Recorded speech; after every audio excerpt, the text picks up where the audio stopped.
family.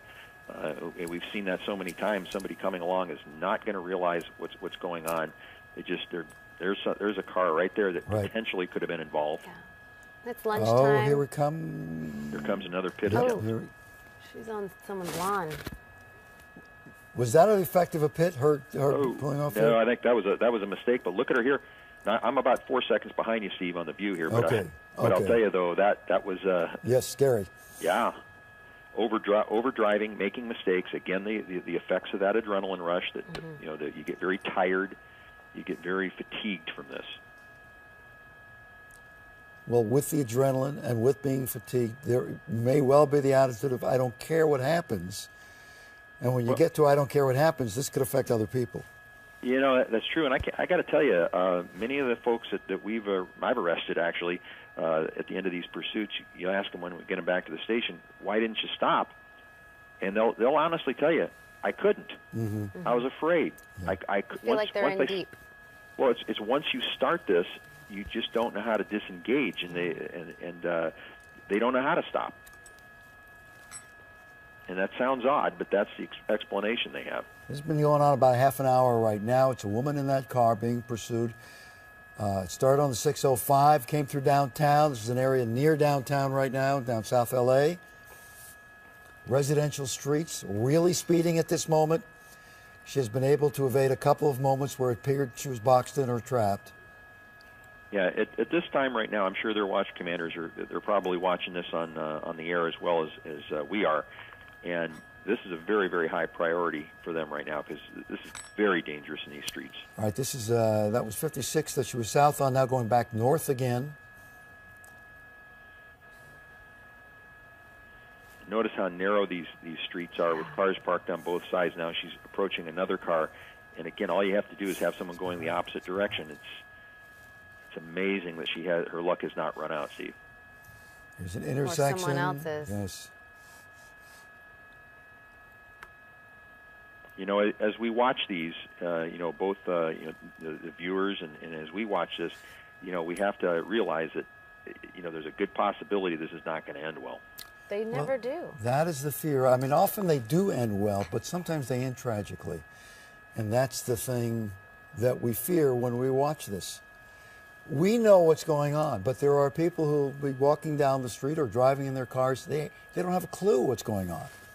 And a lot of times people will see the helicopter overhead. One of the advantages to that is when they see that helicopter that they do realize something's going on. And remember, here we go, almost another pit attempt there. But remember, the officers in the helicopter are broadcasting to the ground units what their traffic is ahead of them.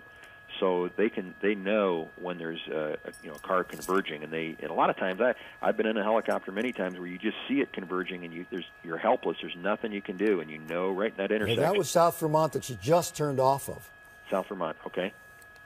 Back on a residential street. Back into the streets there, residential. Under the freeway.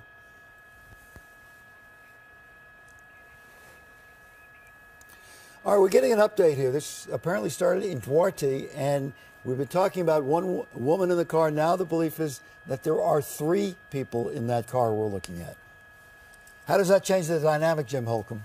Well, because significantly, and at the very beginning, I kind of thought it was odd that one woman would be in there, but now we really have to consider the likelihood that one of those 3 people is a serious offender and probably someone who's going to be going back to jail, and they're calling the shots. And again, now in the end game, this is why we're seeing perhaps them not getting so aggressive or so close on the pit maneuver, because you're going to have 3 suspects to deal with at the end of this thing. That was that close. That truck came close. And Oh, goodness. We had gotten a report earlier that this was a burglary attempt, which is how it got started, and there was a gun taken. So potentially these 3 people in the car could be armed.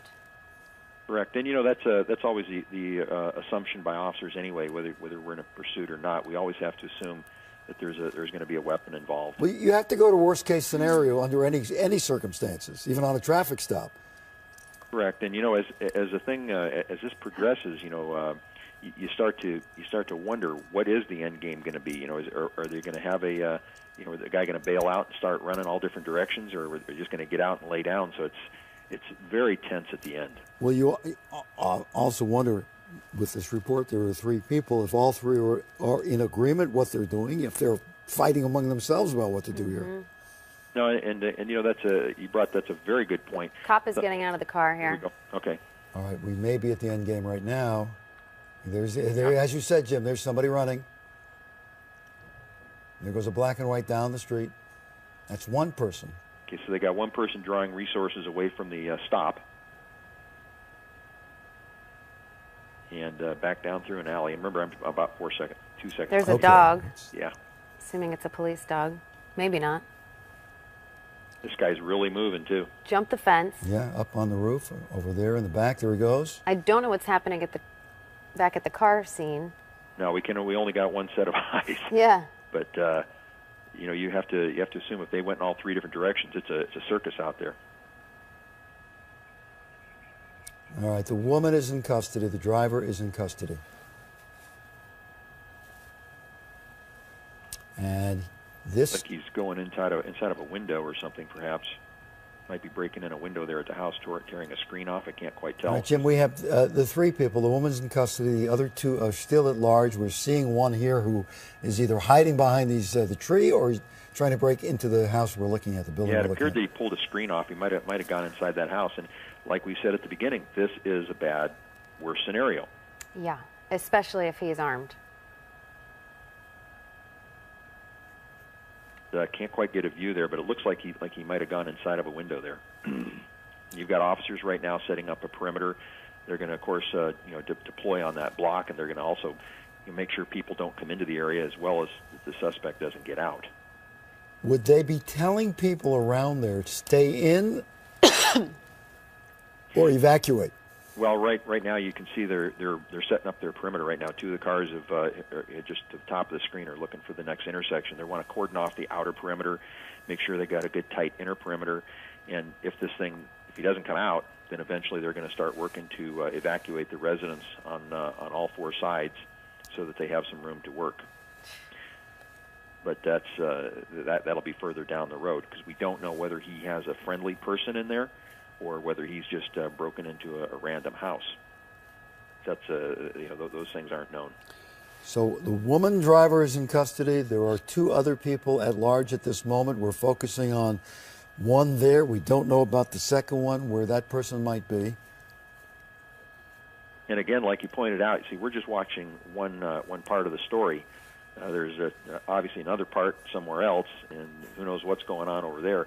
This is how suspects split the resources of law enforcement, and this is critical. We saw them do it in a recent pursuit the other day, and we're starting to see it a little bit more. And these folks get together and talk, Steve. They talk about what works and what doesn't work. And when we were watching the pursuit, we could see 1 or 2 black and whites, but there were, I assume, many others in the area. Yeah, normally there's two units in the pursuit, and this one there may have been more because there was multiple suspects. But there's many units in the area, and as soon as this guy goes to ground and he starts running, most officers will immediately start deploying. And they'll converge. So we're focusing on this house right now. We don't know if he's gotten inside the house, or if he's outside somewhere, if he has a connection to this house, or if he just broke in. If so, the people inside are in for a big surprise. Yeah, we got somebody's walking out of one of the houses there at the lower portion of the screen, but I guess we can't get around that house. I'm not quite sure where that is in proximity to LAX. It may be difficult to get around on the airspace. It's right near their airspace over there. All right, this is in South LA, south of downtown. It was around 56th Street before, and as you can see, the activity going on as more and more officers converge on the area. And as Jim Holken is saying, they basically set up a perimeter so that if this guy gets out, he's not going to get beyond the perimeter. We don't know of the whereabouts of one other person from the car. We do know the driver, the one we were calling the woman, is in custody right now. All of this began about 45 minutes ago, apparently in Duarte, and ended up here south of downtown in South LA.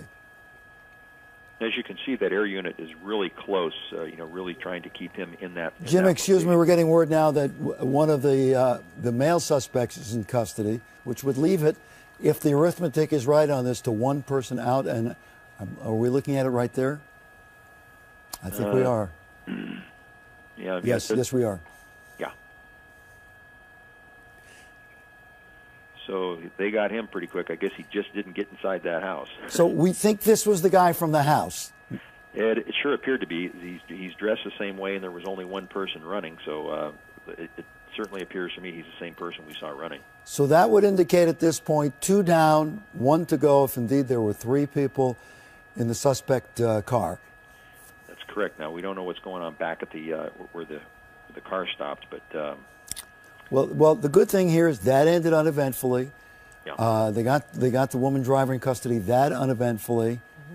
Nobody hurt. No accidents. Yeah, no accidents. Just one lawn torn up, and that wasn't bad. No. And now, as we go back with our camera to the scene of where the car was stopped and ended.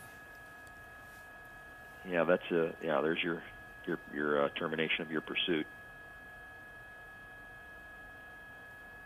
And there's the vehicle right there with the open door of the blue car. So we still have one suspect outstanding. That's what we understand at this point. Although, looking, as we always do, at the body language of the officers, they're pretty relaxed at this point. Yeah, but they're here at the scene. I don't know. We don't know how far away this other person may have gotten. Like this suspect we were previously looking at. He was already, about a block and a half, almost 2 blocks away. But now notice these vehicles, Jim. You take a look. The vehicles have come down. I think is that Vermont, and gone to the side street. I wonder if there's something going on there. That looked like a supervisor's car there. It's probably going down there to see what's going on with the other suspect.